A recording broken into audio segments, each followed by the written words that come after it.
सामूहिक उत्तरदायित्व का अर्थ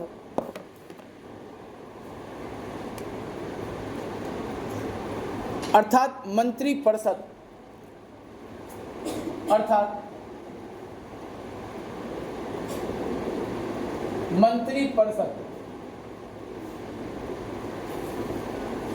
लोकसभा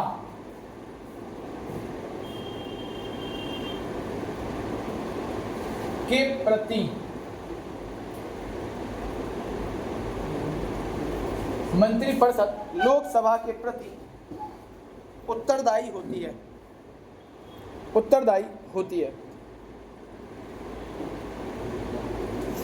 लोकसभा के प्रति उत्तरदायी होती है।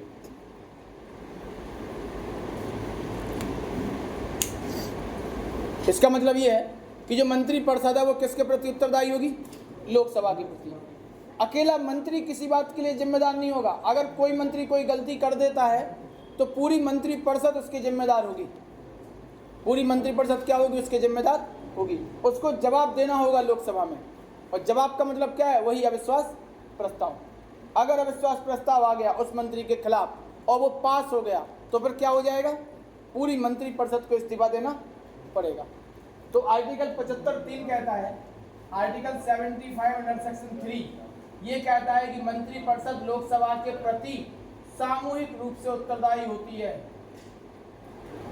सामूहिक रूप से सभी, है ना, ये उत्तरदायी होती है। तो अपन कहें मंत्रिपरिषद लोकसभा के प्रति उत्तरदायी होती है। अगर कोई एक मंत्री कोई गलती कर देता है तो उस गलती के लिए वही मंत्री जिम्मेदार नहीं होगा, पूरी की पूरी मंत्रिपरिषद जिम्मेदार होगी। और फिर इसका खामियाजा किसको भुगतना पड़ेगा? इस मंत्री की गलती का पूरी मंत्रिपरिषद को। ठीक है, आगे रखना। इसका अर्थ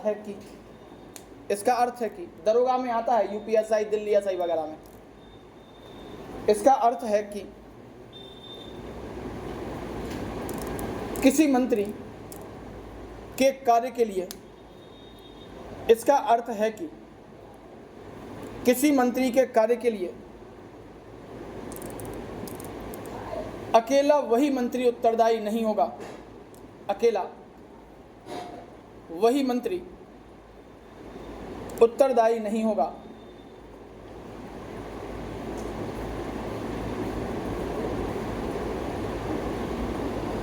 बल्कि उसके कार्य के लिए, उसके कार्य के लिए संपूर्ण मंत्रिपरिषद उत्तरदायी होती है। संपूर्ण मंत्रिपरिषद उत्तरदायी होती है।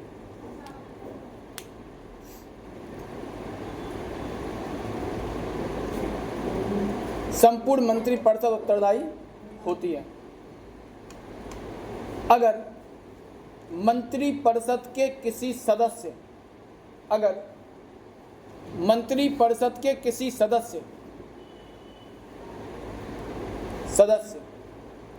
के प्रति, मंत्रिपरिषद के किसी सदस्य के प्रति या विरुद्ध अविश्वास प्रस्ताव पास हो जाता है, पास का मतलब पारित हो जाता है, अविश्वास प्रस्ताव पारित हो जाता है, अविश्वास प्रस्ताव पारित हो जाता है, तो संपूर्ण मंत्रिपरिषद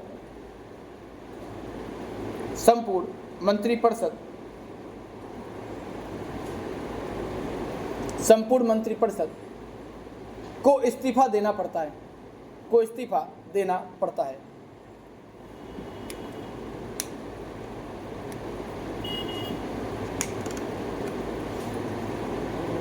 ठीक है, अगर अपन दूसरे शब्दों में कहें तो मंत्रिपरिषद एक इकाई के रूप में काम करती है, एक टीम के रूप में काम करती है।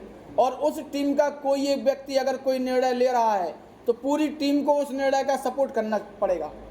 ठीक है, अगर कोई मंत्री कोई निर्णय लेता है तो पूरी टीम को या मंत्रिपरिषद को, प्रत्येक मंत्री को उसका समर्थन करना पड़ेगा। यदि वो मंत्री उस निर्णय से सहमत नहीं है तो उसे इस्तीफा देना पड़ेगा। इस्तीफा देके बाहर हो जाओ।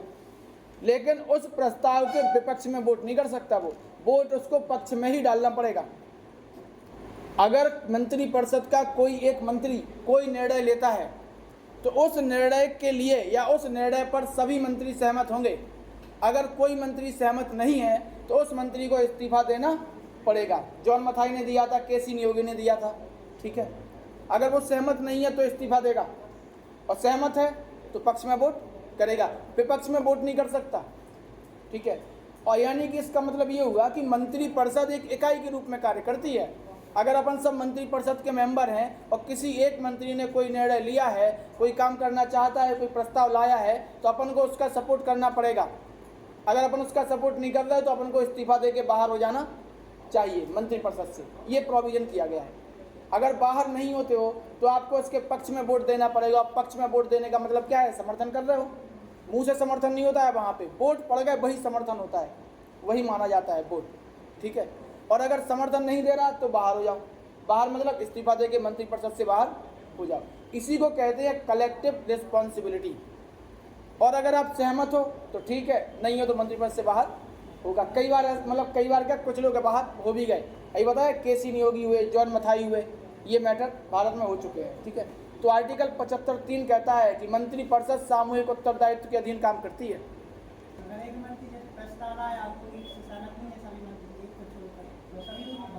क्या अगर मान लो कि एक मंत्री प्रस्ताव लेके आया और सभी मंत्री सहमत नहीं है तो ये चर्चा अंदर नहीं होगी, संसद के बाहर हो जाती। मंत्रिपरिषद की मीटिंग सामान्यतः प्रत्येक सप्ताह में होती है, या प्रधानमंत्री जब चाहे तब बुला सकता है। और केंद्रीय मंत्रिमंडल की मीटिंग होती है, उसमें बताता है कि ये प्रस्ताव लेके आ रहे हैं, बताओ किसको क्या दिक्कत है।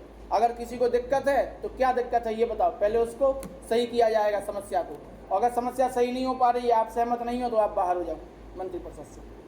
ऐसा नहीं होगा कि तभी लेके आए तभी पता चलेगा, ऐसे नहीं। आपकी सरकार है, आप मंत्री हो, आप पहले बताओगे, मंत्रिपरिषद मीटिंग पहले कर लोगे, भैया ये प्रस्ताव ला रहा है, ऐसा ऐसा देश में लागू होना है, कानून कुछ भी जो भी है, अब बताओ किसको क्या समस्या है। जिसको समस्या होगी वो अपना मत रखेगा सामने, क्या समस्या है। तो अगर मान लो उसके जो बिंदु होंगे उन बिंदु का तो सुधारा जाएगा या चेंज किया जाएगा, या उसकी बात सुनी जाएगी, वो जो कह रहा है उनको शामिल किया जाएगा। अगर मान लो वो कोई ऐसी बात कर रहा है जो मतलब शामिल हो ही नहीं सकती, जो संभव ही नहीं है, तो उससे कहा जाएगा भैया तुम विपक्ष में मत नहीं दोगे, आप बाहर हो जाओ। ऐसा हुआ है, ठीक है। ऐसा नहीं होता है कि जब लाए तभी पता चला, ऐसे नहीं। जैसे मान लो जम्मू एंड कश्मीर आर्टिकल 370 हटाने का प्रस्ताव आया तो पता सबको था कि नहीं था? अपन को पता, जनता को पता नहीं था। जनता को ये पता था कि कुछ तो होने वाला है, क्या होने वाला है अनुमान लगाते रहे अपन, है ना। और तब पता चला जब राज्यसभा में वो आ ही गया प्रस्ताव, अमित शाह ने प्रस्ताव रख ही दिया कि धारा 370 अब लागू नहीं रहेगी। धारा 370 के वह प्रावधान लागू नहीं रहेंगे जो प्रावधान जम्मू एंड कश्मीर को विशेष राज्य का दर्जा प्रदान करते हैं। ऐसे तो सब लोगों ने उसका समर्थन किया। विपक्ष करेगा नहीं करेगा वो अलग बात है, विपक्ष का काम ही होता है समर्थन नहीं करना। अच्छा काम हो तो बुराई करना, बुरा हो तो बुराई करना। कोई भी हो विपक्ष, अगर ये विपक्ष में होते तो ये भी करते, वो थे तो वो है तो वो करेंगे। उनका तो काम ही है इशू बनाना। अगर इशू बनाएंगे तब तो उनकी चर्चा होगी देश में, है ना, तब तो वो चुनाव जीत पाएंगे। तो ध्यान रखना, सामूहिक उत्तरदायित्व का अर्थ ये होता है अगर कोई मंत्री कोई निर्णय लेता है तो सभी उस पर सहमत होंगे।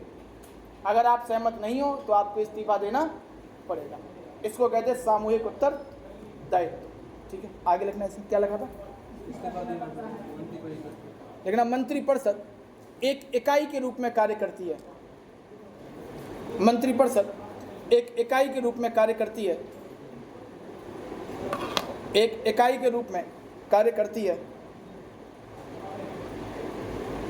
और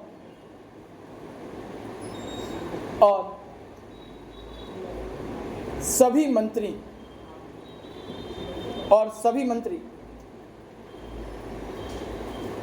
एक दूसरे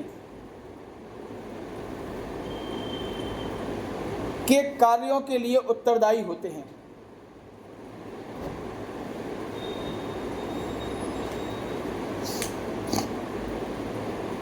एक दूसरे के कार्यों के लिए उत्तरदायी होते हैं।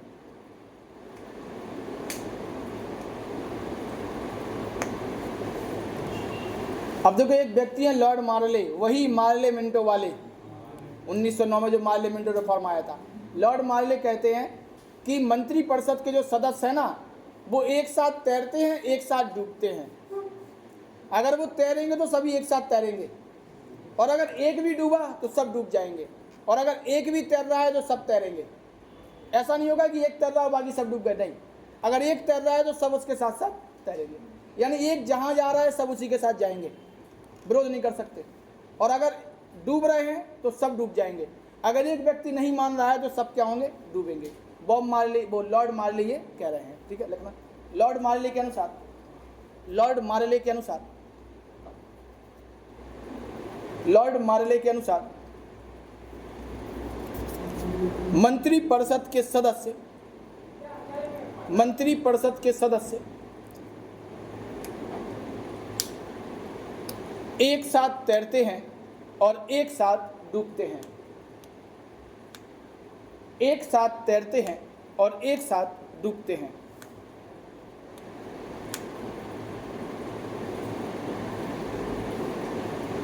अब देखो, अगर कोई मंत्रिपरिषद अपना इस्तीफा दे दे तो क्या होगा? पूरी मंत्रिपरिषद समाप्त हो जाएगी क्या? अगर अपन सब मंत्रिपरिषद में हैं और अपन में से किसी एक मंत्री के खिलाफ मान लो अविश्वास प्रस्ताव पास हो गया, तो अपन सब क्या हो गए, बर्खास्त हो गए, खत्म हो गए, ठीक है, यानी मंत्रिपरिषद क्या हो जाएगी, खत्म हो जाएगी। और अगर अपन में से कोई एक व्यक्ति इस्तीफा दे दे तो नहीं होगी, तो वह जिम्मेदार वो खुद रहेगा, ठीक है। और अगर प्रधानमंत्री के निर्देश पर किसी मंत्री को पदच्युत किया जाता है या उसे उसके पद से हटाया जाता है तो क्या होगा? अगर प्रधानमंत्री कहे, मान लो मैं प्रधानमंत्री हूँ, ठीक है, और आप सब मंत्री हैं, और हमें लग रहा है कि ये हमारी बात नहीं सुन रहे हैं, और हमने क्या किया, राष्ट्रपति से कहा आप राष्ट्रपति हैं, ठीक है, और आपसे कहा कि इनको अलग कर दो, हटा दो, तो इन्होंने क्या किया, राष्ट्रपति ने क्या किया, इन मंत्री को खत्म मतलब पद से अलग कर दिया, है ना, तो क्या होगा, ये हट जाएंगे, कोई प्रभाव नहीं पड़ेगा, किसी पर कोई प्रभाव नहीं पड़ेगा, क्योंकि मंत्री किसके प्रसाद पर्यंत पद धारण करते हैं, राष्ट्रपति के। तो हटाएगा कौन, शपथ कौन दिलाएगा, राष्ट्रपति। अगर ये वित्त मंत्री हैं और वित्त मंत्री और वित्त बजट प्रस्तुत होना है, बजट की कोई बात लीक हो गई तो उसके जिम्मेदार कौन है, ये, तो इनसे जानकारी ली जाएगी और इनको हटा दिया जाएगा, यानी इनसे कहेंगे इस्तीफा दे दो। अगर ये कहें नहीं दे रहा है बोलो, तो फिर क्या करेंगे, तो प्रधानमंत्री किससे कहेगा, राष्ट्रपति से, राष्ट्रपति इनको हटा देगा, बर्खास्त कर देगा, ठीक है, इनकी जगह दूसरा वित्त मंत्री आएगा। अगर ये नहीं हटे, मान लेते हैं राष्ट्रपति इनको नहीं हटाया, मान लेते हैं, और इनके खिलाफ अविश्वास प्रस्ताव आ गया और वह अविश्वास प्रस्ताव पास हो गया, तो सब डूब गए, अपन सरकार ही कर गई फिर तो सरकार बचाने के लिए इनसे कहेंगे भैया हट जाओ, इस्तीफा दे दो, 2 महीने बाद फिर से बुला लेंगे और हाँ फिर से आ जाएंगे, कोई दिक्कत नहीं है। रेल मंत्री इतने बार तो इस्तीफा देते, जब जनता सब भूल गई तो फिर आ गए। एक समय ऐसा था कि बिहार रेल मंत्रालय बिहार को ही मिलता था, लालू यादव, नीतीश कुमार, इन्हीं को मिलता था, फिर ममता बनर्जी, है ना, तो रेल मंत्रालय का बजट अलग से आता था और रेल मंत्रालय बहुत ज़्यादा धनवान मंत्रालय था। पहले जो गुंडागर्दी चलती थी वो रेल के ठेकों पे होती थी। गेम्स ऑफ वासेपुर देखी, कोयला, है ना, श्री प्रकाश शुक्ला का देखा, रेल का ठेका 100 करोड़ का, कहाँ और क्या ठेका चलता था, यही चलता था, रेल सबसे बड़ा डिपार्टमेंट था। तो ये तो रेल मंत्रालय जिसके पास होगा वो धनवान बनेगा, वो कंट्रोल करेगा। तो जब भी अगर कोई पार्टी, लालू यादव अगर समर्थन देंगे केंद्र सरकार को, तो लालू यादव क्या बनेंगे, रेल मंत्री बनेंगे, और अगर नीतीश कुमार देंगे तो नीतीश कुमार क्या बनेंगे, रेल मंत्री बनेंगे। तो रेल मंत्रालय अब नहीं मांगते, अब तो बजट ही खत्म कर दिया, आम बजट में शामिल कर दिया, प्राइवेट करते जा रहे हैं, है ना, हाँ, तो ऑपरेशनल तो प्राइवेट हो रहे हैं, ठीक है। ये तो वहाँ पर कहने का मतलब ये है कि ये स्थिति कर दी कि भैया अब बजट है ही नहीं उसका, है ना। वो देवराय समिति आई थी कि ओबराय समिति आई थी, उसने कह दिया था कि बजट क्या होगा, मिला दो इन दोनों का, तो मिला दिया गया। इस वजह से रेलवे क्या होगी, थोड़ी बच गई, वरना देख रहे थे हालात क्या थे, स्थिति, हालात तो अभी भी ठीक नहीं है, ठीक है, लेकिन फिर भी उससे तो बेहतर रहेंगे। इसमें लिखना आगे, यदि प्रधानमंत्री किसी मंत्री को इस्तीफा देने के लिए कहता है,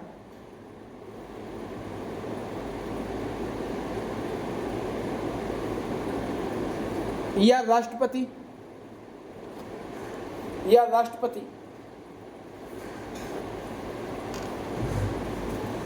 किसी मंत्री को बर्खास्त कर देता है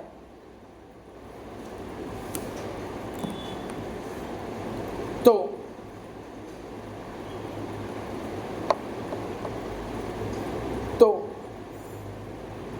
मंत्रिपरिषद का विघटन नहीं होता है। तो मंत्रिपरिषद का विघटन नहीं होता है। तो मंत्रिपरिषद का विघटन नहीं होता है। मंत्रिपरिषद के सदस्य व्यक्तिगत रूप से संसद के प्रति उत्तरदायी होते हैं।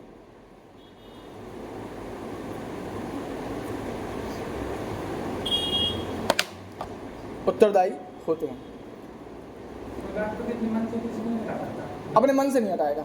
जब प्रधानमंत्री कहेगा तभी तो। अगर राष्ट्रपति अपने मन से किसी मंत्री को हटा दे तो दिक्कत हो जाएगी। फिर प्रधानमंत्री खुद इस्तीफा दे देगा तो संवैधानिक संकट आ जाएगा देश में।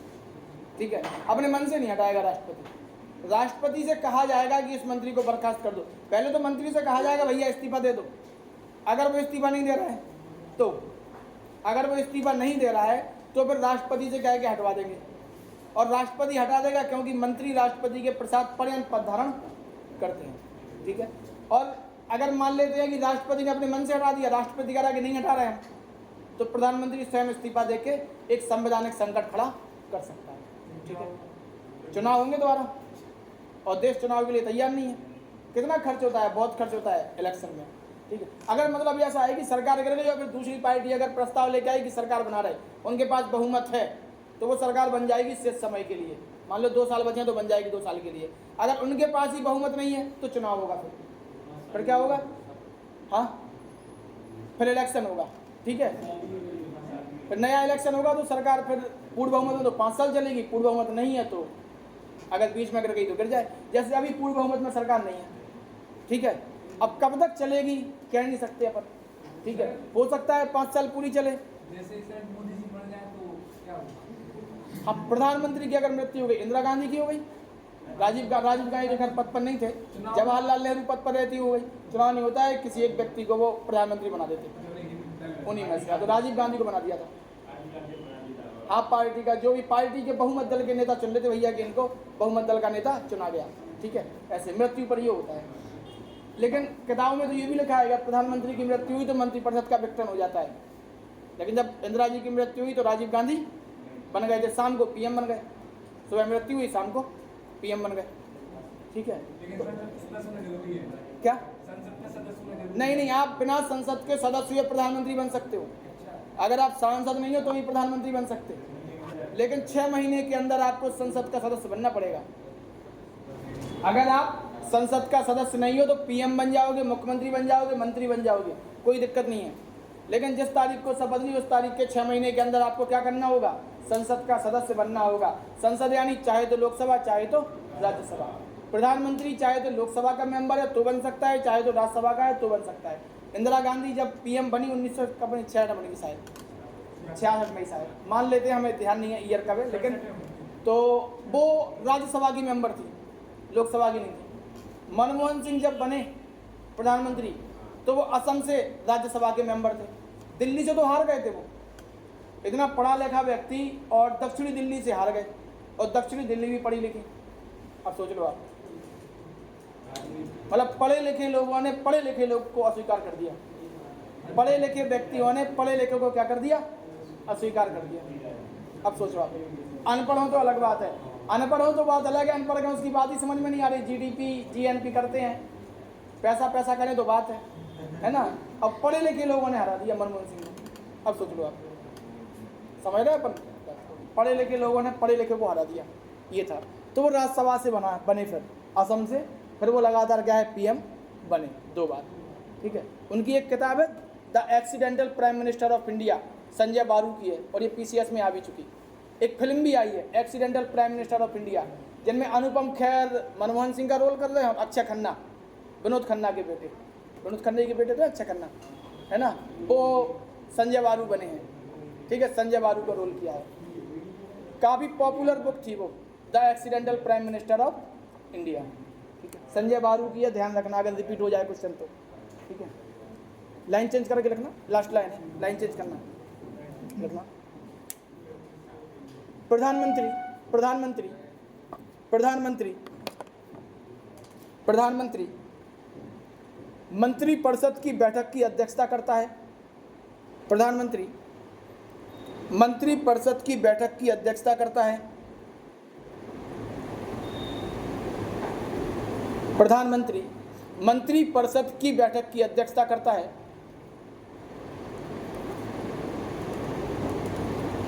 उसकी अनुपस्थिति में वरिष्ठ मंत्री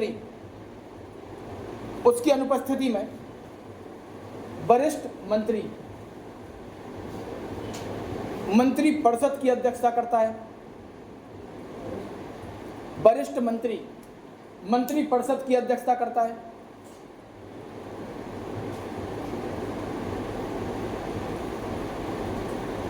यानी मंत्रिपरिषद की जो बैठक होगी उस बैठक की अध्यक्षता कौन करेगा? पीएम। अगर पीएम नहीं है तो कौन करेगा? सीनियर मिनिस्टर, ठीक है।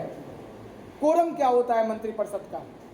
कोरम जैसे लोकसभा का होता है, लोकसभा के कुल सदस्यों का 1/10 अगर उपस्थित हैं तो लोकसभा की कार्रवाई होगी, और 1/10 अगर उपस्थित नहीं है तो लोकसभा की कार्रवाई नहीं होगी। तब तक नहीं होगी जब तक 1/10 उपस्थित नहीं हो जाते। तो मंत्रिपरिषद का कोरम क्या होता है? कितने मंत्री उपस्थित होंगे तब जाके मंत्रिपरिषद की बैठक होगी। कोई कोरम नहीं है, कोई कोरम नहीं है, ठीक है, लिखना। इसके लिए इसी में लिखो, अलग से नहीं लिखना, इसी में आगे बढ़ा के। इसके लिए किसी कोरम का प्रावधान नहीं किया गया। 2 हो जाए, 4 हो जाए, पूरे हो जाए, कोई दिक्कत नहीं है। किसी कोरम का प्रावधान नहीं किया गया।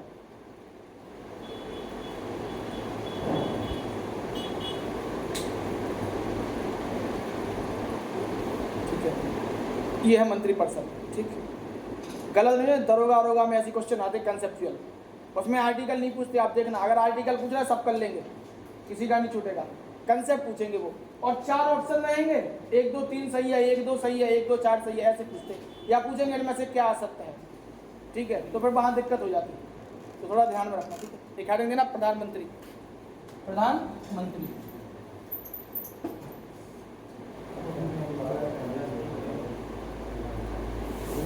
प्रधानमंत्री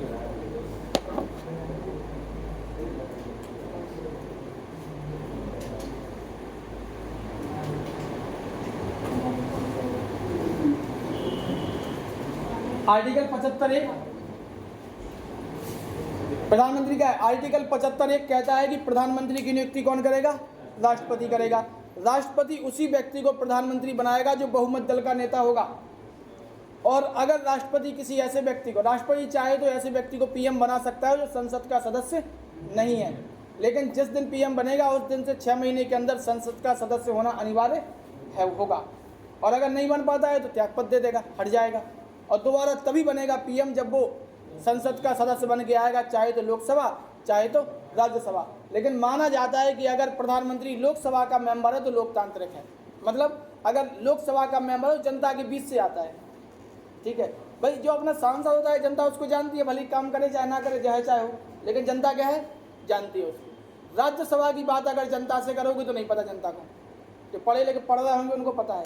और किसी से कहोगे राज्यसभा सांसद हैं तो वो नहीं मानते राज्यसभा सांसद हैं, ठीक है। उनके मतलब ये है कि अगर आप पुलिस में सेलेक्ट हो गए तो बंदूक चला रहे कि नहीं चला रहे, गोली चला रहे कि नहीं चला रहे। चाहे तुम चलाओ तो नौकरी चली जाए, वो अलग बात है ना। लेकिन लोगों का मतलब तो यही है। ऐसे ही यहाँ पर है कि भाई आर्टिकल 75(1) के अनुसार प्रधानमंत्री की नियुक्ति राष्ट्रपति करेगा। राष्ट्रपति उसी व्यक्ति को पीएम बनाएगा जो बहुमत दल का नेता होगा। खंडित जनादेश की स्थिति में राष्ट्रपति अपने विवेक के अनुसार कार्य करेगा। ऐसे होता है। अगर कोई व्यक्ति प्रधानमंत्री बनते समय संसद का सदस्य नहीं है तो 6 महीने के अंदर उसको संसद का सदस्य बनना पड़ेगा। अगर अपन देखें तो मंत्रिपरिषद का जो मुखिया होता है वो कौन होता है? प्रधानमंत्री। और मंत्रिपरिषद जो होती है वो किसके अधीन काम करती है? सामान्य तौर पे क्या है, प्रधानमंत्री उसको दिशा निर्देश देता है, लेकिन वह किसके प्रति उत्तरदायी होती है, लोकसभा के प्रति उत्तरदायी होती है। लेकिन जो मंत्रिपरिषद या फिर अपन कहें शासन की जो सत्ता की जो बागडोर है, मुख्य रूप से वो किसके हाथ में है, प्रधानमंत्री के हाथ में। राष्ट्रपति संघीय कार्यपालिका का औपचारिक प्रमुख होता है, नाम मात्र का प्रमुख होता है। वास्तविक शक्ति किसके पास है, प्रधानमंत्री के पास। तो इन सभी शक्तियों का प्रयोग जो उपभोग है वो कौन करता है, प्रधानमंत्री करता है। ठीक है, लिखना है इसमें 3-4 लाइनें, ज़्यादा नहीं, अपन बहुत डिस्कस कर चुके इस पर। लिखना अनुच्छेद 75(1) के अनुसार, अनुच्छेद 75(1) के अनुसार, अनुच्छेद 75(1) के अनुसार प्रधानमंत्री की नियुक्ति राष्ट्रपति करता है। प्रधानमंत्री की नियुक्ति राष्ट्रपति करता है।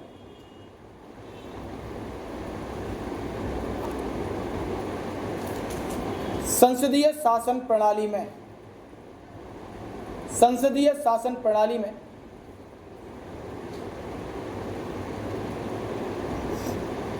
संसदीय शासन प्रणाली में प्रधानमंत्री का पद महत्वपूर्ण होता है। प्रधानमंत्री का पद महत्वपूर्ण होता है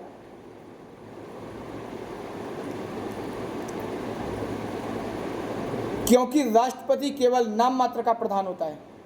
संसदीय शासन प्रणाली में प्रधानमंत्री का पद महत्वपूर्ण होता है। संसदीय शासन प्रणाली में प्रधानमंत्री का पद महत्वपूर्ण होता है क्योंकि राष्ट्रपति नाम मात्र का प्रधान होता है। राष्ट्रपति नाम मात्र का प्रधान होता है।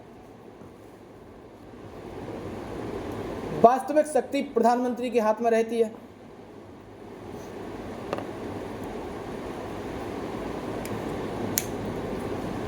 वास्तविक शक्ति प्रधानमंत्री के हाथ में रहती है।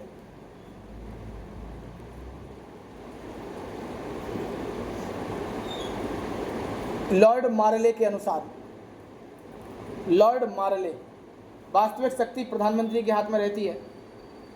लॉर्ड मार्ले के अनुसार प्रधानमंत्री मंत्रिपरिषद का, प्रधानमंत्री मंत्रिपरिषद का नींव का पत्थर होता है। नींव का पत्थर, नींव का पत्थर होता है। नींव, हाँ, नींव का पत्थर होता है।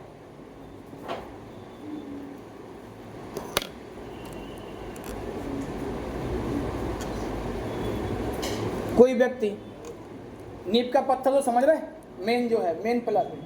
कोई व्यक्ति यदि संसद का सदस्य नहीं है, कोई व्यक्ति, हाथ दर्द तो नहीं हो रहा है, तो हाथ दर्द हो रहा है, नोट भी तो गिनेंगे पर अपन, फिर नोट गिनने में भी दर्द नहीं होने चाहिए, है ना।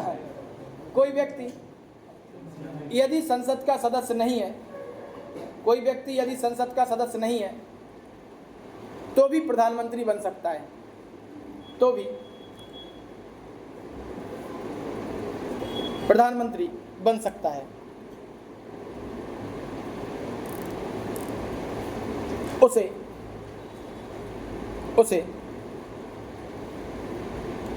6 माह के अंदर, 6 माह के अंदर संसद का सदस्य बनना होगा। उसे 6 माह के अंदर संसद का सदस्य बनना होगा।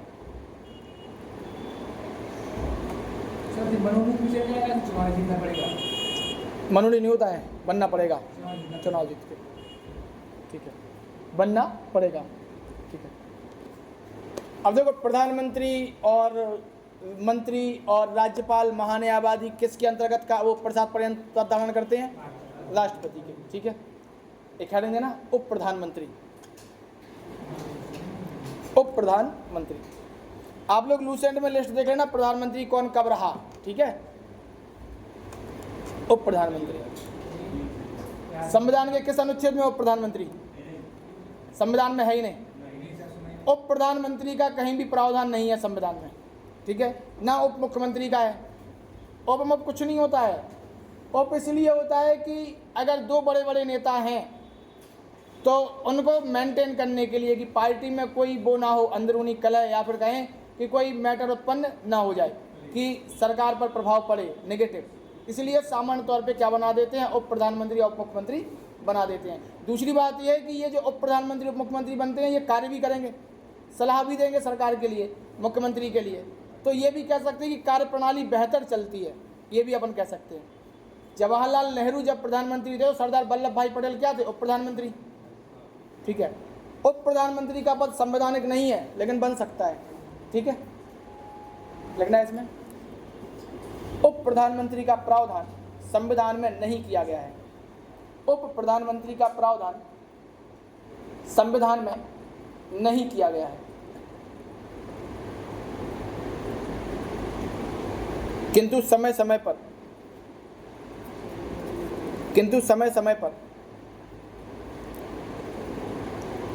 पर अब तक 7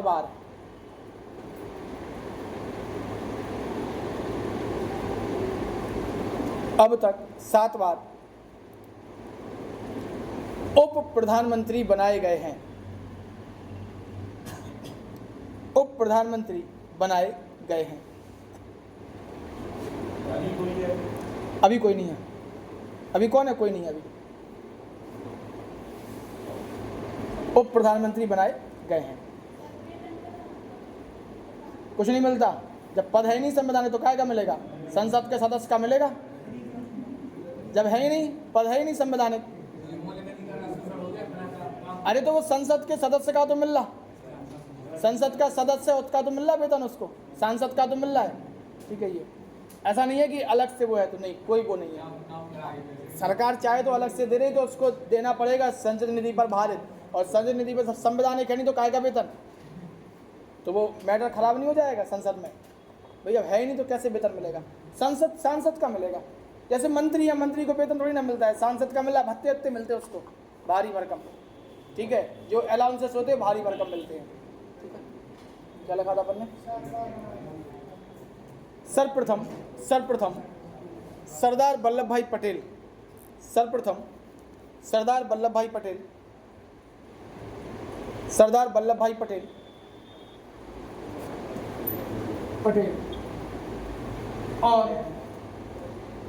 और हाल ही का मतलब ये 15-20 साल पहले, 25-20 साल पहले 2004 में बने थे लाल कृष्ण आडवाणी, है ना। हाल ही में लाल कृष्ण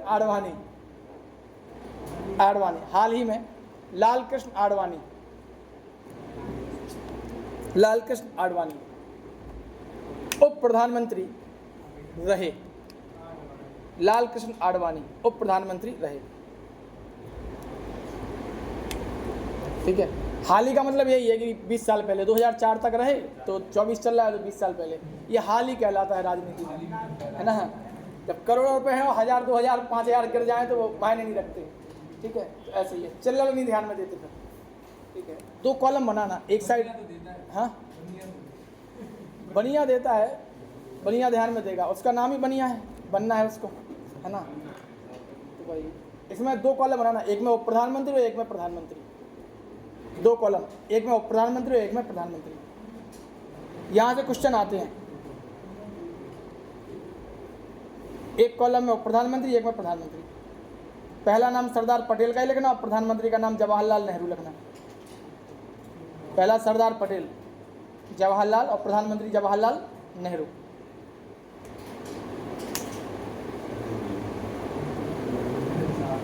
दूसरे बने थे मोरारजी देसाई और प्रधानमंत्री थी इंदिरा गांधी। दूसरे मोरारजी देसाई और प्रधानमंत्री इंदिरा गांधी। प्रधानमंत्री इंदिरा गांधी।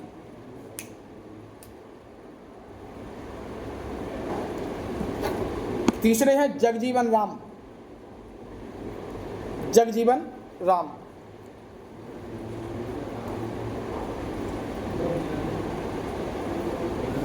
इनके ब्रैकेट में लिखना कनिष्ठ। ये पूछे जाते हैं, जूनियर, कनिष्ठ।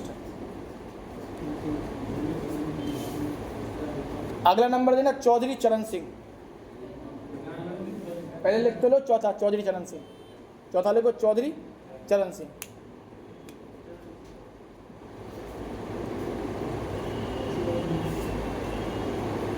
इसमें तीसरा ही नंबर देना, चौथा नहीं देना, दोनों तीसरे नंबर पे। चौधरी चरण सिंह ये वरिष्ठ, और पीएम थे मोरारजी देसाई, यानी मोरारजी देसाई के कार्यकाल में ये दोनों क्या रहे, कनिष्ठ और वरिष्ठ पीएम, वो उप प्रधानमंत्री रहे। इसलिए रहे कि तीनों टक्कर के नेता थे, तो संतुष्ट करने के लिए। ठीक है, अगला है बाईवी चाबहान, अगला नंबर देखिए।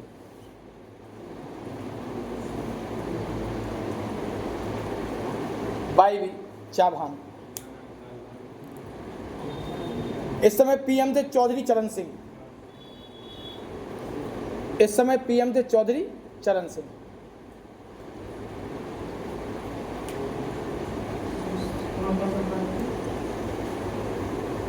इसके बाद है चौधरी देवीलाल,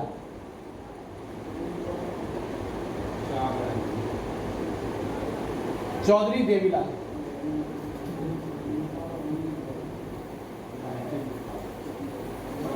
और छठे में भी लिखना चौधरी देवीलाल, छठे में भी लिखना चौधरी देवीलाल। पांचवें और छठे नंबर के। ठीक है,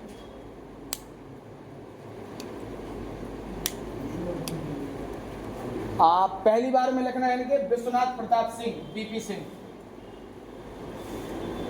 बीपी सिंह। चौधरी देवीलाल जो पहला नाम लिखा उसमें बीपी सिंह। इसके बाद है चंद्रशेखर, चंद्रशेखर। और लास्ट है लाल कृष्ण आडवाणी, अटल बिहारी वाजपेयी, लाल कृष्ण आडवाणी, अटल बिहारी वाजपेयी लास्ट। क्वेश्चन आता है कि वरिष्ठ कौन था और कनिष्ठ कौन था। ठीक है, और कौन दो बार रहा, कौन पहले और कौन अंतिम, ऐसे पूछ लेते। कई बार वो नाम लिख देते और क्रम से लगाओ, ऐसे पूछ लेते। यहाँ से क्वेश्चन आता है इसलिए लिखाया। किसमें वरिष्ठ, वरिष्ठ जगजीवन राम, वो जगजीवन राम कनिष्ठ और चौधरी चरण सिंह वरिष्ठ। ये हाँ, और ये दोनों मतलब किसके शासनकाल में थे, मोरारजी देसाई, मोरारजी देसाई। ठीक है ना, ये ध्यान में रखना, 2 4 5 बार पढ़ोगे तो ध्यान में रहेगा। पहला और लास्ट तो याद रहेगा ही आपको। ठीक है, थोड़ा ध्यान देना। ये दो व्यक्ति एक ही है लेकिन 2 बार रहे।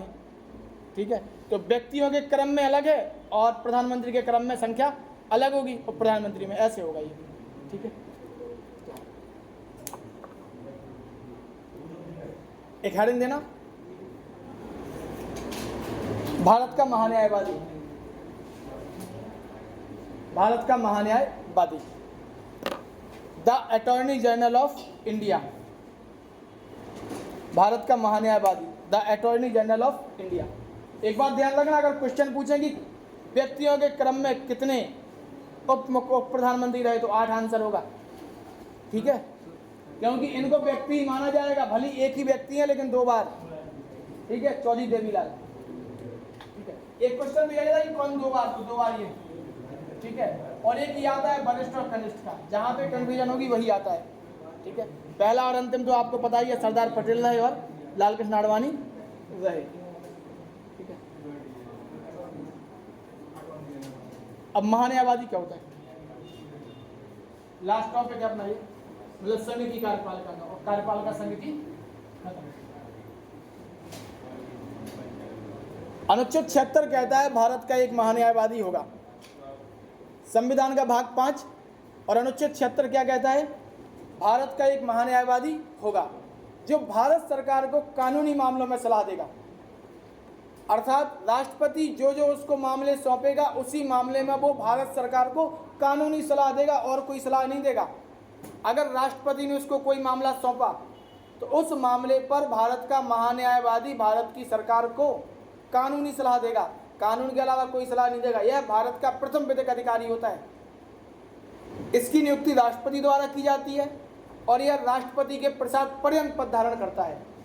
राष्ट्रपति ऐसे व्यक्ति को महान्यायवादी बनाएगा जो सर्वोच्च न्यायालय का न्यायाधीश बनने की योग्यता रखता हो।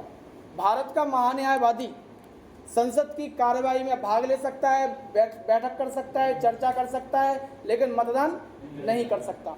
मतदान इसलिए नहीं करेगा क्योंकि वह संसद का सदस्य नहीं होता है।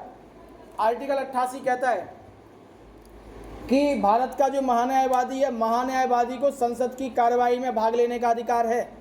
और जब वह संसद की कार्यवाही में भाग लेता है, भाग मतलब पार्टिसिपेट, रन अवे नहीं कि भाग ले रहा है ना, पार्टिसिपेट कर रहा है। जब वह पार्टिसिपेट करता है ना, तो उसको संसद के सभी विशेषाधिकार प्राप्त होंगे जो एक सांसद को प्राप्त होते हैं। लेकिन वो एक सांसद नहीं होता है, ठीक है, वो एक सांसद नहीं होता है, किंतु उसको विशेषाधिकार तब प्राप्त होंगे जब वह संसद की कार्यवाही में पार्टिसिपेट करता है। संसद की कार्यवाही में वह बोल सकता है, बैठक कर सकता है, चर्चा कर सकता है, किंतु मतदान नहीं करेगा। आर्टिकल 88 कहता है भारत का महान्यायवादी निजी प्रैक्टिस कर सकता है। भारत के महान्यायवादी को निजी प्रैक्टिस से रोका नहीं गया है, किंतु वह ऐसी कोई सलाह किसी व्यक्ति को नहीं देगा जो भारत सरकार के विरुद्ध हो। यानी भारत सरकार के खिलाफ वो कोई केस नहीं लड़ेगा, क्योंकि यह भारत सरकार का वकील होता है। महान्यायवादी की मदद के लिए सॉलिसिटर जनरल होते हैं। तो वर्तमान में महान्यायवादी कौन है? के वेणुगोपाल, वही तो है अभी। और शायद तुषार मेहता कौन है अभी? सॉलिसिटर जनरल हैं। तो इनके नीचे भी क्या होंगे? अधिकारी होंगे, वो काम करेंगे। तो भारत का महान्यायवादी संविधान के भाग 5 में अनुच्छेद 76 के अंतर्गत है। इसकी नियुक्ति राष्ट्रपति करता है और यह राष्ट्रपति के प्रसाद पर्यंत पद धारण करता है। जो भारत सरकार का कानूनी अधिकारी होता है या भारत सरकार का प्रथम विधिक अधिकारी होता है, ऐसा व्यक्ति जो सर्वोच्च न्यायालय का न्यायाधीश बनने की योग्यता रखता है, राष्ट्रपति उसी को क्या बनाएगा? महान्यायवादी बनाएगा। आर्टिकल 88 के द्वारा महान्यायवादी संसद की कार्यवाही में भाग ले सकता है, चर्चा कर सकता है, बोल सकता है, सब करेगा। और जब वह संसद की कार्यवाही में भाग लेता है तो उसको संसद के सदस्यों के विशेषाधिकार प्राप्त होते हैं। वह निजी प्रैक्टिस भी कर सकता है, किंतु भारत सरकार के खिलाफ कोई भी गतिविधि नहीं करेगा, किसी को कोई भी सलाह नहीं देगा। ठीक है, ये प्रोविजन होता है महान्यायवादी का। क्वेश्चन सीधा सरल सा आता है, बस अपन को आर्टिकल में याद रखना कि 76 में क्या है, 88 में क्या है। या तो वो डायरेक्ट पूछेंगे या फिर वो आर्टिकल करके पूछेंगे। ठीक है, लिखना इसमें लगना। संविधान के भाग 5 सरल टॉपिक है, लेकिन गलत हो जाता है, एग्जामिनेशन हॉल का प्रेशर होता है। तो संविधान के भाग 5, भाई जैसे अपन बच्चे को पढ़ाओ ना, छोटे बच्चे को, उससे कह दो कि 5 का पहाड़ा लिख लो, हमारा है, तो वो लिख लेगा। और तुम कहोगे लिखो, हम खड़े हैं, लिखो, तो वो गलत कर देगा। नहीं होता कि नहीं होता है? जैसे मान लो क्वेश्चन, कोई टीचर आपको मैथ का सवाल दे, बगल में खड़ा हो जाए तो प्रेशर नहीं रहता है, और टीचर अलग बैठ जाए तो वो 20 बार कर दोगे सवाल, और टीचर से बेहतर कर लोगे, है ना। कोई तुम्हारा दिमाग कई तरीके से लगेगा, बगल से पूछ के, ऑप्शन उठा के, सब तरीके से, तो हो जाएगा। टीचर खड़ा हो जाए तो फिर क्या होती? फिर दिक्कत होती। अगर टीचर कह रहा है नकल करो, हम खड़े हैं, तो फिर कैसे नकल करोगे, है ना, तो नकल हो जाती। अरे हम लोग पढ़े थे बरनी कॉलेज में, हमारा दोस्त है आलोक पुरोहित, अंग्रेजी की नकल लाता था वो, और मास्टर साहब कह रहे उससे कि तुम पास हो जाते हो, अंग्रेजी तुम्हें आती नहीं है, तुम नकल लाते हो? कहा नहीं लाते। और सर जी खड़े, वो नकल कर रहा, सर जी खड़े, वो नकल कर रहा। ठीक है, और पीछे मतलब पूछा कि तुम्हें चाहिए, किसी को चाहिए? हम लोग ऐसे आलोक होता है ऐसे ना, तो हम लोग आगे पीछे बैठे थे, अमन आलोक अर्पित ये सब, हम लोग ये तो फंसेगा और साथ में हमें फंसाएगा। वो लेके आता था पर्ची बना के, जो आता था पेपर में उसकी एक भी पर्ची वेस्ट नहीं जाती थी, जो लेके आया वो फंसता था। उसको मालूम भी है तो पता नहीं वो क्या है कि जो नकल वाले होते ना, नकल वाले बहुत दिमाग लगाते हैं। नकल वालों को पता है, ताला खोल लेते ना, उन्हें पता है कि ताला कैसे बना है। तो नकल वालों को पता है कि क्या, वो पिछले 10-12 साल के पेपर एनालिसिस कर लेते, ये क्वेश्चन इस साल आया, ये इस साल आया, इस साल आया, इतना अगर पढ़ लें तो ठीक नहीं हो जाए, है ना। तो वो बहुत शानदार नकल करता था, अंग्रेजी की लाता था, और एक बार हिंदी की लाया था, है ना, निबंध लिख के। तो हमने कहा ले आए, कहा पढ़े नहीं गए, कहा दे देंगे किसी को, है ना। ऐसे ही एक बार वो पेन के ढक्कन में रख के ले आया, अब आल पेन लेके आया तो आल पेन गिर गया। ठीक है, अब वो कह रहा निकल नहीं रहा, ढक्कन लगा तोड़ने। हम लोग कह रहे क्या कर रहा है, देख दोस्त, कह ढक्कन में नकल है, और ढक्कन टूटा तो पर्ची निकली। ठीक है, आर वी सिंह कह रहा है कि सर थे मैं इंग्लिश पढ़ाए थे, उससे कह रहा है बाद में तू पास कैसे हो गया? वो कह रहा है सब कृपा है आपकी, है ना। और ज़्यादा बहुत 35-40 नंबर की नकल फंस जाए तो ठीक है, इतने हो गए, इतने में पास हो गए, ठीक है। बर्नी कॉलेज की कहानी अलग थी। जैसे ही क्लास शुरू हुई और 200 बच्चे बैठे, पहले पिटेंगे सब, पहले सबको भयंकर मारेंगे माँ सब, अब नहीं मारेंगे। अगले दिन वो सब बच्चे उनकी कोचिंग में फिर नहीं पिटेंगे, फिर तो कोचिंग आने लगे, फिर गाय को पिटेंगे। पहले दिन तो पिटेंगे और भयंकर मारते थे, मतलब ऐसे मुक्के से, लातों से। अगले दिन वो सब, श्यामलाल सर पढ़ाते थे उसमें साइंस में, और एक शुक्ला जी थे वो कॉमर्स में, और आर.बी. सिंह भी शायद कॉमर्स में आर्ट साइड में पढ़ाते थे। तो अंग्रेजी के कम से कम 500-700 बच्चे होते थे और 200-300 फीस होती थी। अब पढ़ाता दूसरा टीचर था, पढ़ाता दूसरा टीचर था, ऐसे होता था। अभी भी होता है, स्कूल के टीचर के पास बच्चे जाते कि नहीं जाते पढ़ने के लिए, तो वैसे होता है। पढ़ाते भी थे, ऐसा नहीं था कि पढ़ाते नहीं थे, पढ़ाते बहुत शानदार थे। तीनों टीचर इंग्लिश के मास्टर थे बर्नी कॉलेज के। नहीं लगता कि ललितपुर में कोई होगा भाई। GIC में महाराज सिंह थे, है ना, अंग्रेजी के ही थे ना वो, तो पता नहीं किसके थे, लेकिन वो भी अच्छे थे, पढ़ाते अच्छा थे। और जो टीचर वो रखे थे ना पढ़ाने के लिए, वही बढ़िया पढ़ाता था। मारते बहुत थे, लेकिन अगर तुमने पढ़ा नहीं तो मारेंगे। और ऐसा नहीं था कि अगर वो आप उनके पास कोचिंग जा रहे तो क्वेश्चन बता देंगे क्या आ रहा है, बताएंगे तो बिल्कुल नहीं। और बताते थे तो 200 क्वेश्चन बताते थे, आने 8 हैं, है ना, ऐसे। लेकिन पढ़ाते बढ़िया थे। हम तो पढ़ नहीं पाए अंग्रेजी। किन की? कौन? एक वो शुक्ला जी तो गुटखा खाते रहते, है ना, वो।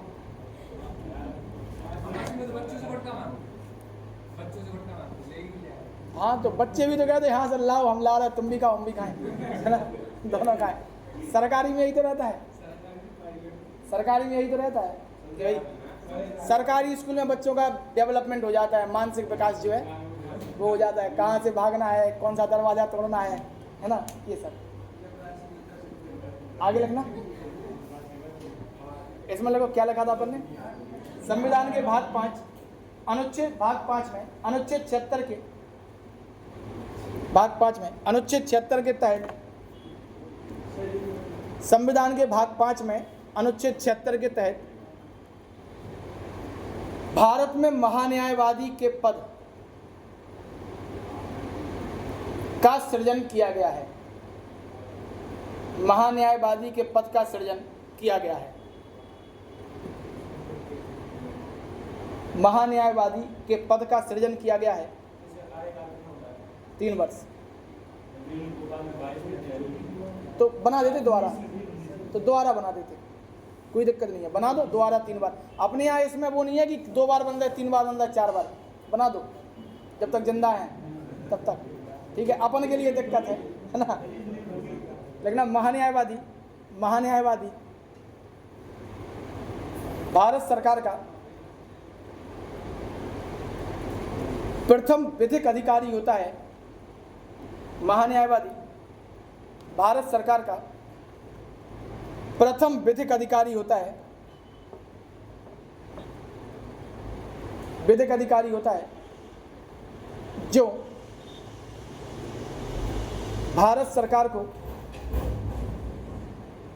सरकार को कानूनी मामलों में सलाह देता है। कानूनी मामलों में सलाह देता है।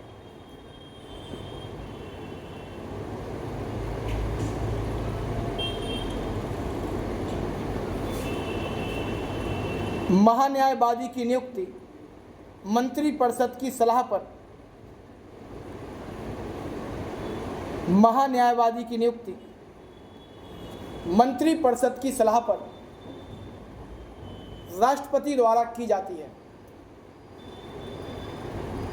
महान्यायवादी की नियुक्ति मंत्रिपरिषद की सलाह पर राष्ट्रपति द्वारा की जाती है।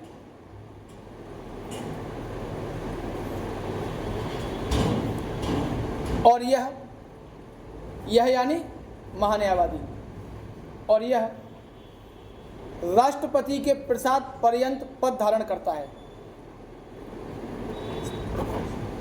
राष्ट्रपति के प्रसाद पर्यंत पद धारण करता है।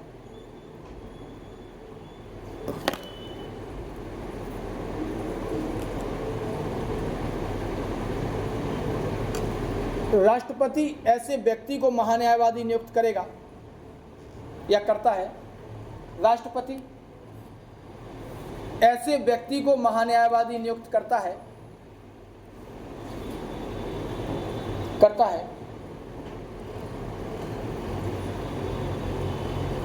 जिसमें उच्चतम न्यायालय, राष्ट्रपति ऐसे व्यक्ति को महान्यायवादी नियुक्त करता है जिसमें उच्चतम न्यायालय का न्यायाधीश बनने की योग्यता होती है। उच्चतम न्यायालय का न्यायाधीश बनने की योग्यता होती है।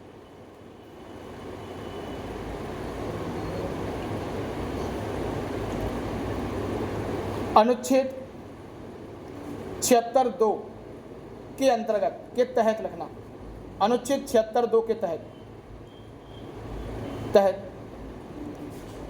महान्यायवादी, अनुच्छेद 76(2) के तहत महान्यायवादी का यह कर्तव्य है कि, अनुच्छेद 76(2) के तहत महान्यायवादी का यह कर्तव्य है कि वह राष्ट्रपति द्वारा निर्देशित, अनुच्छेद 76(2) के तहत महान्यायवादी का यह कर्तव्य है कि वह राष्ट्रपति द्वारा निर्देशित विषयों पर, राष्ट्रपति द्वारा निर्देशित विषयों पर भारत सरकार को सलाह दे।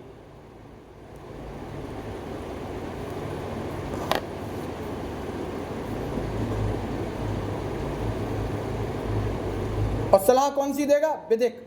और कोई सलाह नहीं देगा कि हमें लग रहा है कि पाकिस्तान पर हमला कर दो, हम लड़ लेंगे केस, ऐसे नहीं। वो सलाह देगा तो विधिक देगा, और जो मांगे अपने आप भी नहीं देगा, मांगी जाएगी सलाह, राष्ट्रपति उसको विषय देगा कि इस विषय पर सरकार को सलाह दो, तो वो सलाह देगा, और समय समय पर कार्रवाई जिसको सौंपी जाएगी वो काम वो करेगा, लेकिन विधिक करेगा। ठीक है। भारत का महान्यायवादी भारत के किसी भी न्यायालय में सुनवाई कर सकता है। भारत का महान्यायवादी भारत के किसी भी न्यायालय में क्या कर सकता है? सुनवाई कर सकता है। लिखना, लाइन चेंज करके, भारत का महान्यायवादी भारत के सभी न्यायालयों में सुनवाई कर सकता है। भारत के सभी न्यायालयों में सुनवाई कर सकता है।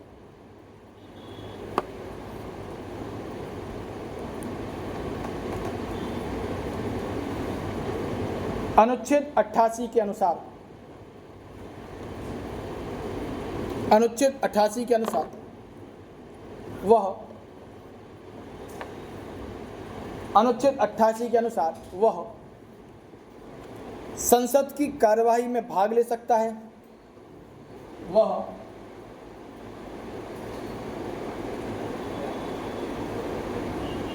संसद की कार्यवाही में भाग ले सकता है।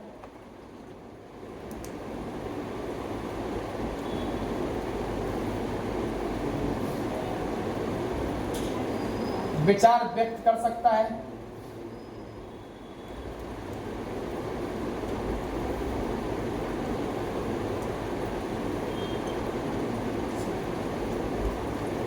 विचार व्यक्त कर सकता है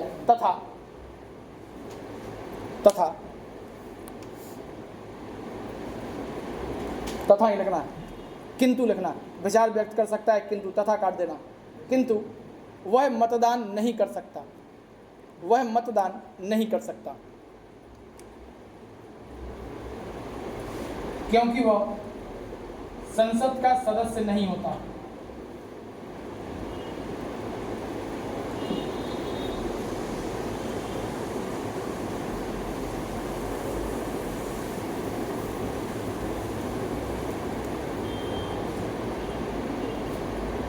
किंतु वह संसद का सदस्य नहीं होता।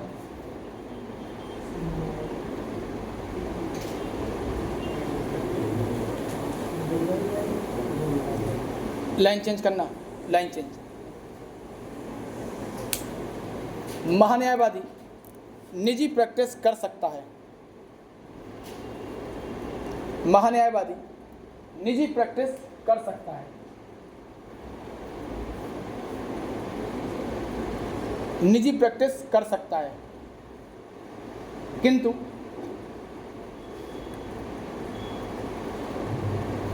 भारत सरकार के खिलाफ यानी विरुद्ध भी कह सकते हैं अपन, वो एक ही शब्द है। भारत सरकार के विरुद्ध ना तो सलाह दे सकता है,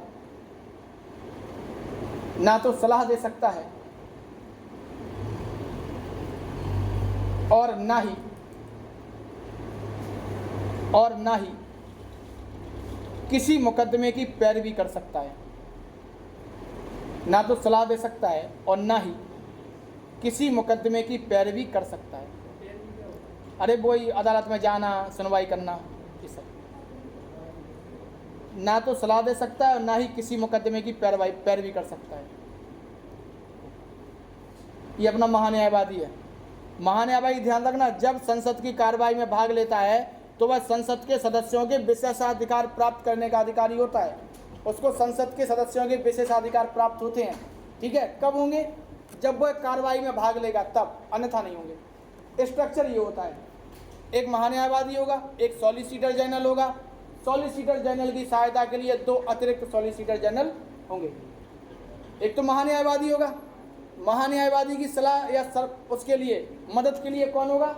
सॉलिसिटर जनरल। और सॉलिसिटर जनरल के लिए 2 क्या होंगे? अतिरिक्त सॉलिसिटर जनरल। बना लो, ये लिख लो, नहीं तो भूल जाते कि सॉलिसिटर जनरल बनाए, पता नहीं ये क्या है। किसको वेतन का नहीं पता यार, देखना पड़ेगा कितना मिलता है। 2.5 लाख मिलता है। कहाँ लगा 2.5 लाख? हाँ तो मिलता होगा। 2.5 लाख कह रहा है, अच्छा ही है, ये तब ठीक ठाक है। और रेपुटेशन भी तो है। ये संवैधानिक पद हैं। संवैधानिक पद तो अपना भी है घर में, लेकिन वैल्यू नहीं है ना। हाँ, बनानी पड़ती है वैल्यू। नौकरी लगी होती तो वैल्यू।